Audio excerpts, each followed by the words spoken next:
یہ آپ کا انداز بڑا نرالا تھا، آپ کا تقوی بڑا نرالا تھا، آپ کی عاجزی بڑی نرالی تھی، آپ کی شفقت بڑی نرالی تھی، آپ کے جو ہے عبادات کا معاملہ بڑا نرالا تھا، آپ کا تلاوت قرآن کا معمول بڑا نرالا تھا، اور آپ کی عاجزی و انکساری بڑی نرالی تھی۔ آپ کو اگر کوئی مسئلہ کتابوں میں ڈھونڈ رہا ہے، آپ جو ہے پوچھ رہے ہیں، لوگوں سے معلوم کر رہے ہیں، تو یہ ایک عجیب آپ کا ایک معاملہ ہے۔ یہ میں سمجھتا ہوں کہ اب ایسی شخصیت، اب قیامت کی صبح تک ایسی عاجزی والی شخصیت، ایسی منکسر المزاج شخصیت، ایسی جو ہے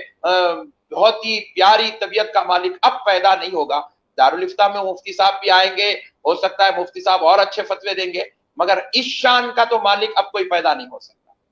بلا شک و شبہ آپ نے بہت خوبصورت تجزیہ نگاری کی حضرت مفتی عظیم الدین صاحب قبلہ رحمۃ اللہ علیہ نے۔ جب آپ نے ارشاد فرمایا پوری شخصیت ان کی میری نگاہوں میں گھوم رہی تھی، مجھے بھی ایک واقعہ یاد آ رہا ہے کہ لنگر ہاؤس کی طرف جامعہ نظامیہ کے ایک طالب علم کی نکاح کی تقریب میں وہ میرے جماعت ساتھی تھے، میں پہنچا تھا تو حضرت آٹو میں بیٹھ کر تشریف لائے تھے اور اسٹیج پر حضرت کے ساتھ تشریف فرما تھا، تو حضرت نے فرمایا تھا آپ کیسے آئے ہیں؟ میں نے کہا میں بائک پر آیا ہوا ہوں، تو حضرت نے ارشاد فرمایا واپس ہی میں آپ کے ساتھ چلوں گا۔ تو آپ دیکھیں کہ کس قدر دیکھیں آپ اس طالب علم کو آٹو کا خرچہ لگے یہ بھی ان کو گوارا نہیں تھا۔ انہوں نے مجھ سے پوچھا آپ تنہا ہے؟ میں نے کہا تنہا ہے، تو آپ نے ارشاد فرمایا میں چوک کی طرف جا رہا ہوں۔ میں نے کہا حضرت میں بھی قاضی پوری کی طرف جا رہا ہوں، راستے میں پڑتا ہے۔ تو پھر حضرت میرے ساتھ بیٹھے اور پھر چوک کی طرف خلوت کی طرف حضرت تشریف لائے۔ تو یقینی طور پر ہمارے بزرگوں کی جو عاجزی ہے اور ان کی جو سادگی ہے، یہ وصف ہمیں سیکھنے کی ضرورت ہے۔ شان دکن کی بھی عاجزی اور انکساری ہے کہ چھوٹی سی نوٹس آپ تشریف لے آئے، لوگ تو مہینوں انتظار کرتے ہیں آپ کا۔ میں نے آج آپ کو کال کیا چونکہ ارادہ آج ہوا میرے پروگرام کرنے کا، تو آپ مختصر سی نوٹس پر تشریف لائے۔ میں آپ کی محبتوں کا دل کی گہرائیوں سے شکریہ ادا کرتا ہوں، آپ نے اتنا ٹائم دیا اور اتنا خوبصورت ان کی شخصیت کا آپ نے منظر پیش کی، جزاک اللہ خیر، بے حد شکریہ۔ آپ تشریف لائے پروگرام میں، ہمیشہ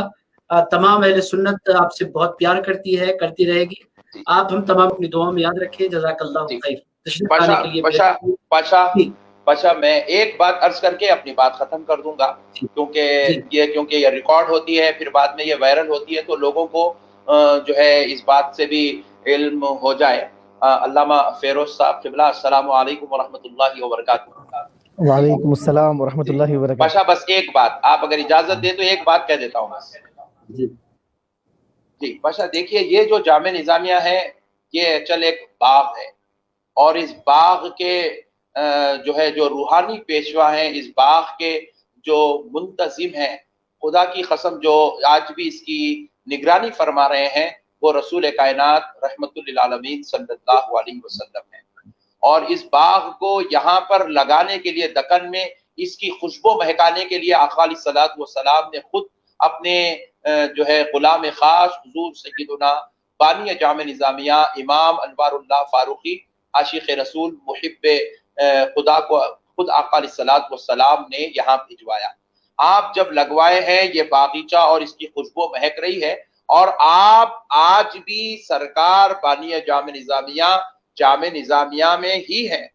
آپ وہیں پر آرام فرما رہے ہیں، اور جتنے بھی نظامیہ میں اساتذہ ہیں، علماء ہیں، مفتیان اعظام ہیں، شیوخ ہیں، یہ سارے کے سارے جو ہے یہ بانی جامع نظامیہ رحمت اللہ تعالی علیہ کے نائبین ہیں، اور انہی لوگوں کو اس مسندوں پر بٹھایا جائے گا جن سے خود بانی جامع نظامیہ متفق ہوتے ہیں۔ کیونکہ ہم نے دیکھا ہے بعض ایسے لوگ بھی جامع نظامیہ میں جو ہے تھے، مگر بعد میں ان کو نظامیہ سے جو ہے